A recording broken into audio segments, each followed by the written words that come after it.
We're here at the Electrify Expo, and I'm speaking with Kristen, who is a vehicle here that is kind of near and dear to my heart. From the name, it's an EV Hummer.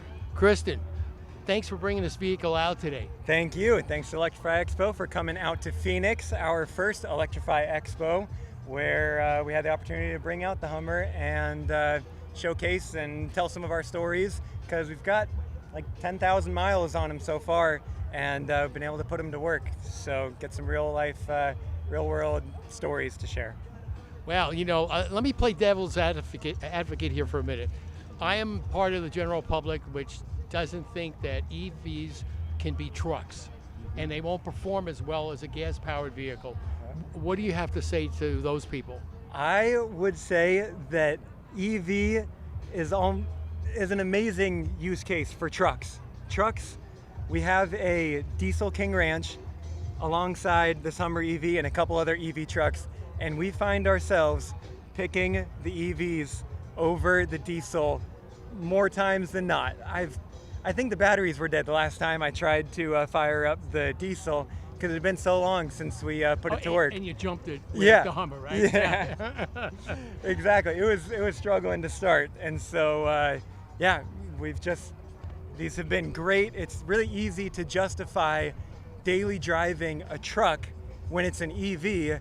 You're not worrying about the ridiculous expense for fuel if you're just moving around one person, or you can equally put it to work and haul around cars. I just did it last weekend.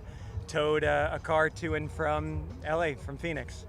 Really? Did you have to stop for a charge? Yes, definitely did in Quartzsite, Arizona, but that was it. Quartzsite, I know it well. Yep. It worked out great. Hit the charger at the right time, and just spent an hour there and was on my way. It really only added 1 hour to my trip time. Well, I think one of the things that people should realize too, everybody says, oh my God, the trip's going to take longer. Well, wait a minute. How many times do you have to stop to use a restroom? Yeah. How many times you want to stop if you have a family that you want to go eat? Yeah. Okay, so guess what? Stop at a place that you can eat and charge the car. Yeah, I really find it to be just about right. My longest EV trucking, hauling, towing road trip was 6,000 miles. I hit 30 Electrify America stations, and it was just right. It was perfect. I would do it again. I would take the Rivian again on that trip over the King Ranch. I'm glad I picked that one. So you would have to say that charging stations are not that scarce around the country as people seem to think. Yeah, I will admit, even I was a little bit surprised that I didn't get myself into more of a pickle when towing half of an airplane actually on our JR Aviation YouTube channel. But it worked great. I didn't run into too many dead chargers, and there was just one stretch across the bottom of Wyoming and northern Nevada, and I didn't run out, and it was great. Didn't freeze to death either, and it all worked out.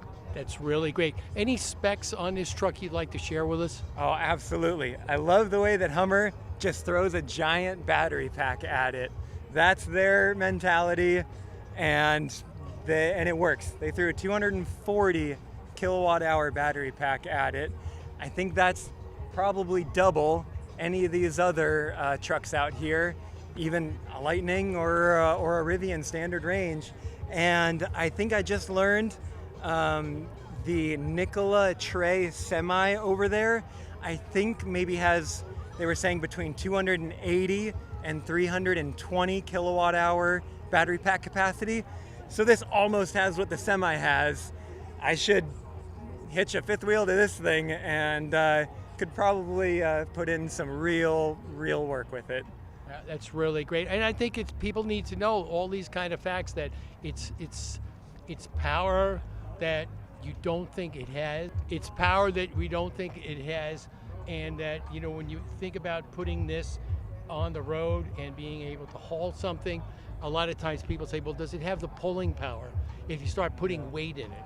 How does it react when you put weight in it? Absolutely, it has the power. I was climbing the mountains going north out of Los Angeles, and saw plenty of radiator water pull-offs and plenty of trucks on the side, either letting brakes cool down or letting engines giving them a break on the way up.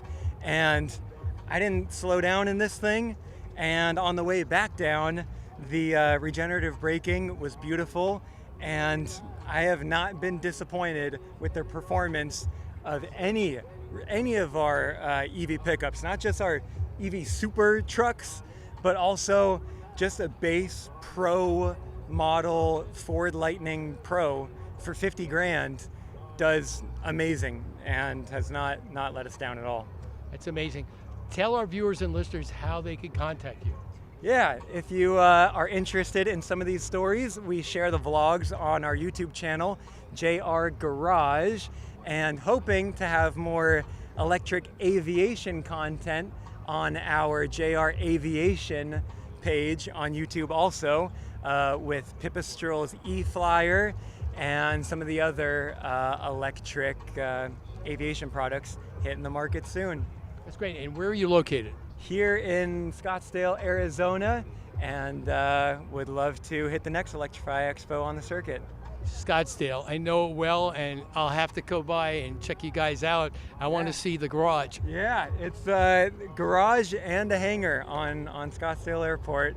It's a blast, and we're really fortunate to be able to share all this new EV tech with our viewers. That's great. Kristen, thanks so much. Thanks for Appreciate it. We'll be right back. Don't go away.